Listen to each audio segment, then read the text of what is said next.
Yo, what's up everybody? We are back with another video. We're back in the shop. We got lots of stuff we're gonna go over, but first, we just wanna thank all of you guys for the love and support because we are creeping up on 9,900 subscribers and we cannot believe it. And you guys know what that means.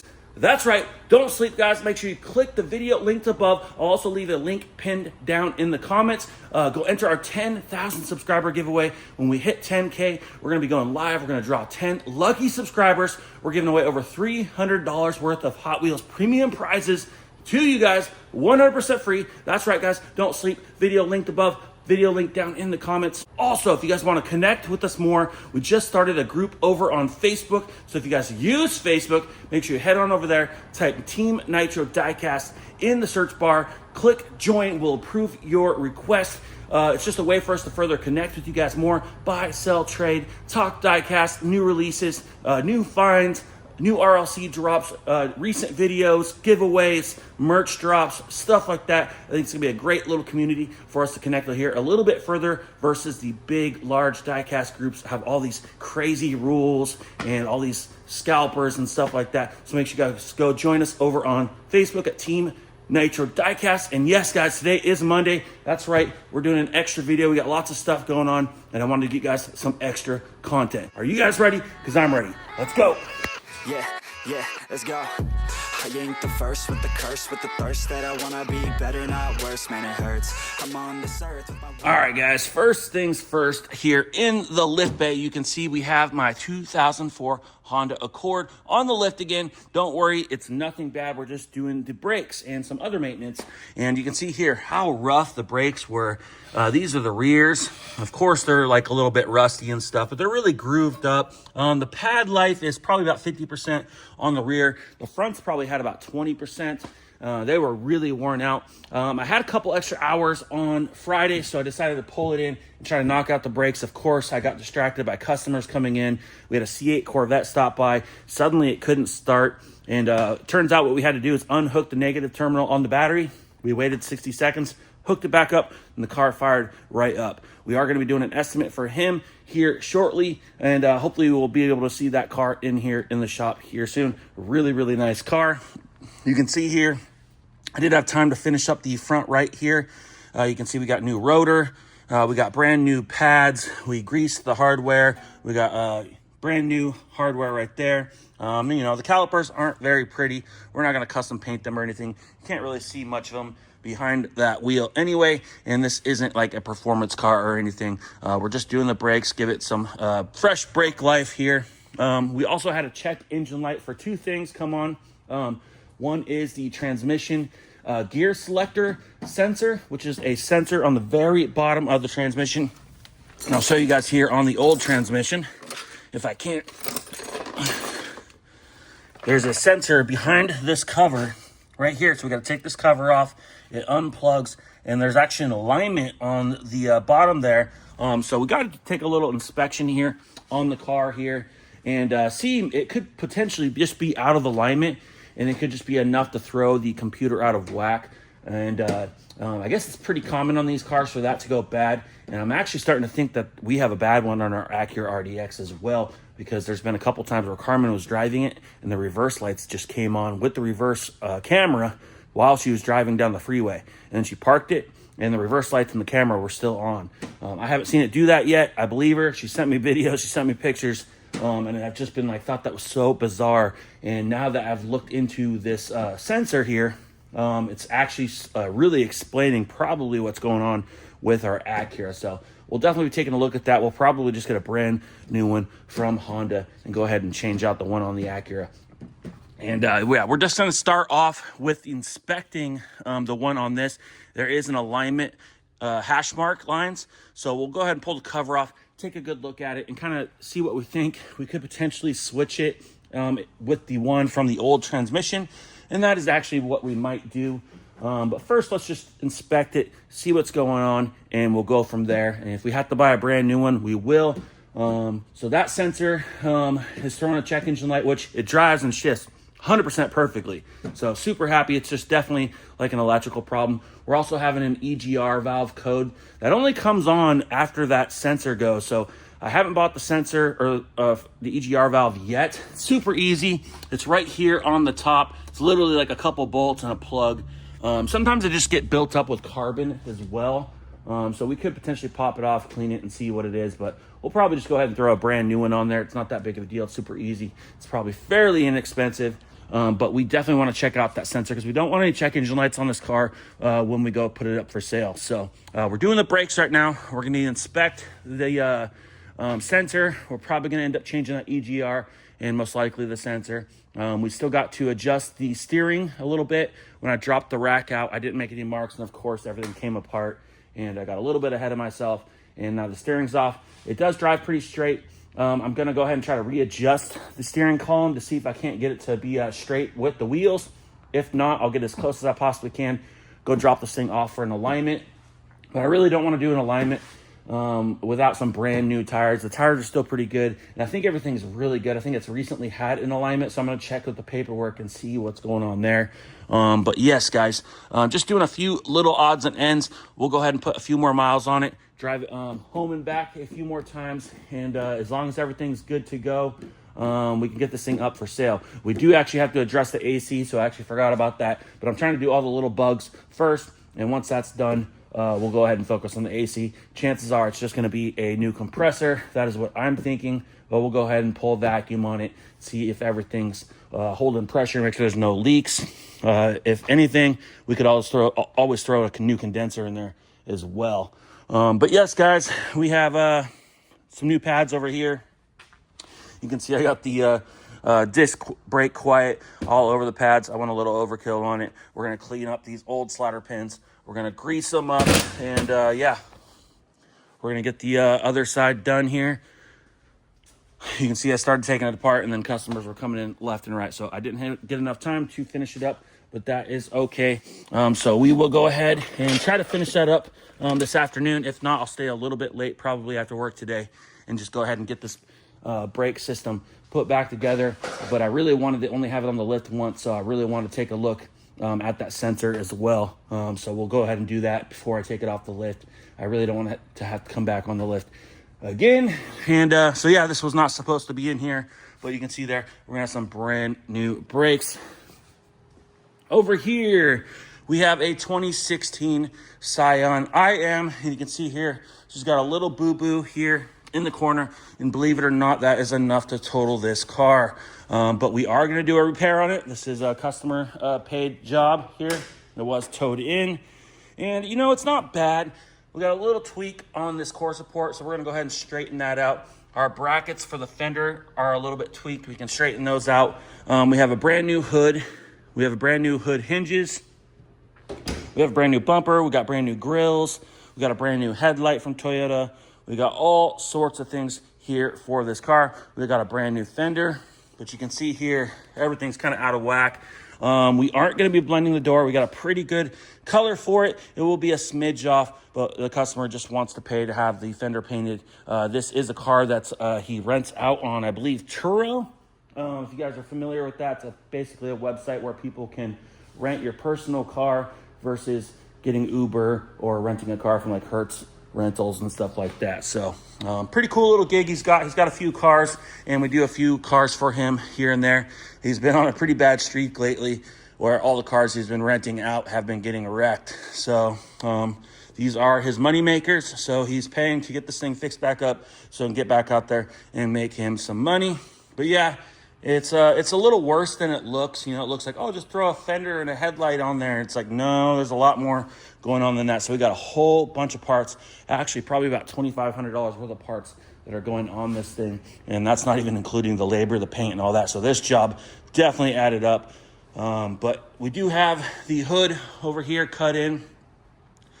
You can see here she's cut in. Don't worry about the center. There is a heat cover that covers the center.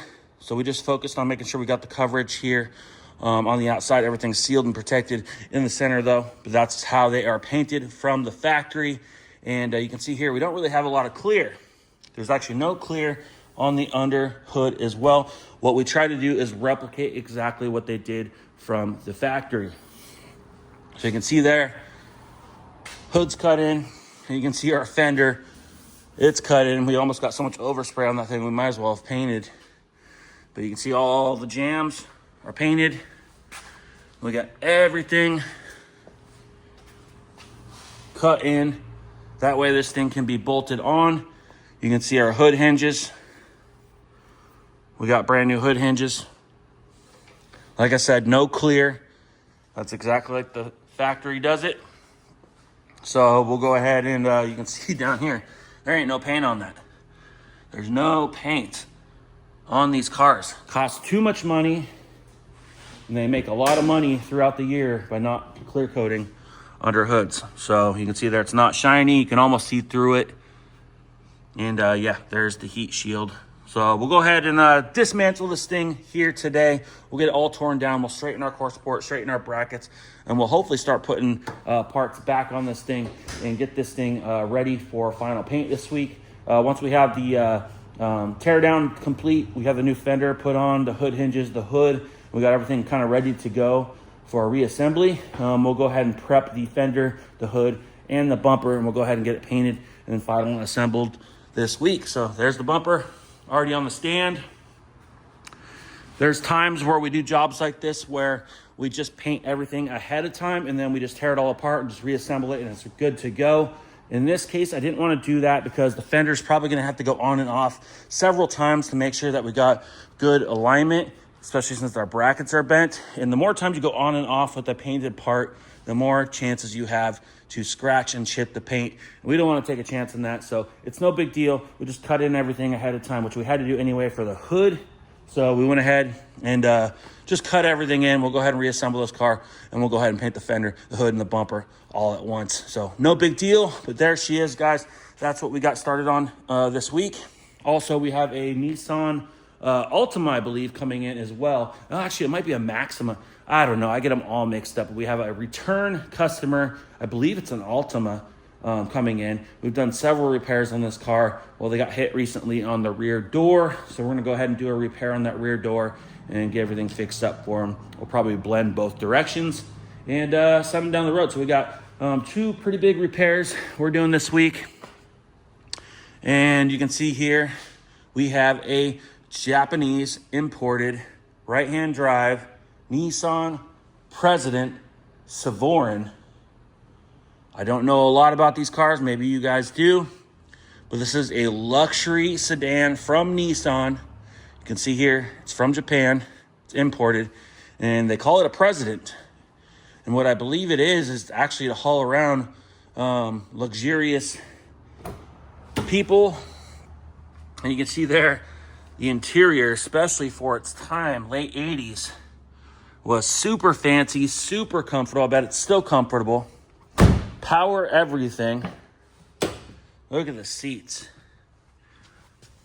I mean, it's got all sorts of stuff. I don't even know. You got like leg rests. But anyways, we didn't do anything on the interior. But when this car came to us, it was basically pulled and recovered out of a field. So this car was literally just covered in like some sort of like film over the entire paint, the windows, the chrome, the trim. Well, Teo took it down. He polished all the trim. He got rid of the stains on the glass all the way around. He got hours and hours and hours into just the polish on the trim and the glass. And then about 2 to 3 inches around all the trim everywhere was like that like film that you just could not get off. They'd already tried to detail this themselves, but they were kind of unsuccessful. So they brought it to us, and Teo did a fantastic job. We kind of made a deal. We kind of wanted to stay within our window. Of course, we definitely went a few hours past our window, but that's okay. Our customer's going to be super happy, and we got them for life. I also got to stick the emblems back on for him. But yes, you can see this thing. This thing's actually looking pretty good. And of course, it's a pretty old paint job, so it can't look perfect. This car is over 30, almost 40 something years old or so. Like I said, late 80s. VIP. So this is the type of stuff that you'd see presidents and important people riding around in. So we'll go ahead and pop the hood. Look at this thing though. When I pulled it in after the customer dropped it off, he had all the windows down because it was warm out. and he had literally all the windows open. So literally they're power vent windows. Even these windows are motorized. And just look at all the switches for all the windows. I was literally rolling up windows for like a good 2 minutes, I swear. Pretty nice car though. Apparently it had mirrors here. So he asked if I had anything to put in those holes. I said, well, I probably got some plastic clips. He says that was fine. So we're just gonna find something black. Maybe we could even paint him or something. And just kind of make him go away. This is his personal car. Just gonna cruise it around. And there's also some things up here. He's got some mirrors to go up there. So I went ahead and did some holes the other day for him. And we'll go ahead and mount those new mirrors for him right after we throw the emblems on. So there you guys have it. A big old V8. Look at this thing. It's got power, everything. All sorts of stuff here. Pretty crazy for its time. There was a lot going on. But yes, big old V8 in this Nissan. President. Pretty cool. If you guys like these old school cars, this is a pretty cool car. Definitely unique. First one we've had here in the shop. So Teo did a great job detailing this thing up. We're going to check it out later today. We're going to go ahead and put the emblems, the mirrors back on. We'll go ahead and pull it outside. Maybe do one quick final wipe down on her, make sure she's good to go. And we'll go ahead and let our customer know she's ready. Our customer's getting a fantastic deal on this car for sure. And it can't get much cheaper than that. So there you have it. Might be an 86 then. But yeah, this thing's looking good. Shout out to Teo. This thing looks great. Super wet looking. About as much as you can do without repainting this thing and fully doing a restoration. So we're going to go ahead and throw these mirrors on there for him today. Throw the emblems on. Do a quick final wipe down. We do have another detail coming in. Another body repair coming in. So we're going to be pretty busy today. We got 2 full details we're basically trying to wrap up. And we got 2 repairs we're going to be working on and getting going. Let's jump inside the spray booth. We were pretty busy last week as well. I had a little time. We got our customer's canopy in. He picked up this canopy used. Got a really good deal on it, but it was the wrong color. This is going on a pretty new Chevy Silverado. And his truck is silver and his canopy was red. He just wants it painted to match. Luckily, we had some chips in the chip deck from PPG, and we had a pretty good match. So we'll go ahead and mix some paint up today. I actually got to check my bank. I got to make an order here in just a little bit once I get off this camera and make sure we have enough supplies for all the jobs this week. So we got to mix up a lot of paint for this. We got to mix up paint for that Scion, super funky color on that, and we got that Nissan as well. So we got to make sure we have enough toners on the bank, and so I'm going to be checking that here shortly. So this is ready to go. Literally all I have to do is wet the floor, turn the booth on, wipe it down, and we can start spraying the sealer and get this thing coated in base and then clear it out, and hopefully be on to the detail portion of it tomorrow, and then have it ready for pickup sometime later this week. So there you have it. This thing's ready to go, but like I said, not sure if I can paint it this morning or not, because I got to double check to see if we got enough paint to or enough toners to mix the paint. We might be a little short on the silver toners, so we got to make sure we put an order in, and they'll go ahead and deliver those toners to us today. At the same time, I got to make sure I have enough clear coat for the week, because we got to paint that canopy. We got a front end of that Scion, and we got the side of a Nissan as well. So we have all sorts of stuff we got to get sprayed. So I do got to double check the bank, make sure we got enough toners, clear coat, sealer, hardeners, primers, all that good stuff. But yes, let me know down in the comments what you guys think of this JDM Nissan President. Super cool car, big old boat. I think it'd be pretty cool. Some wheels, air ride, and some black windows. That's what this thing needs. It's like a mobster car. Anyways, I hope you guys enjoyed the video. Make sure you go enter our 10K giveaway and join our Facebook group, Team Nitro Diecast. Appreciate all you guys who are creeping up on that 10K, and cannot thank you guys enough. Like, comment, hit that subscribe button, and we'll see you on the next one. Ooh, like LeBron, though, or like Lonzo. Ooh, I'm a baller, yeah, shot caller, yeah. They love me, you can't touch me, nah.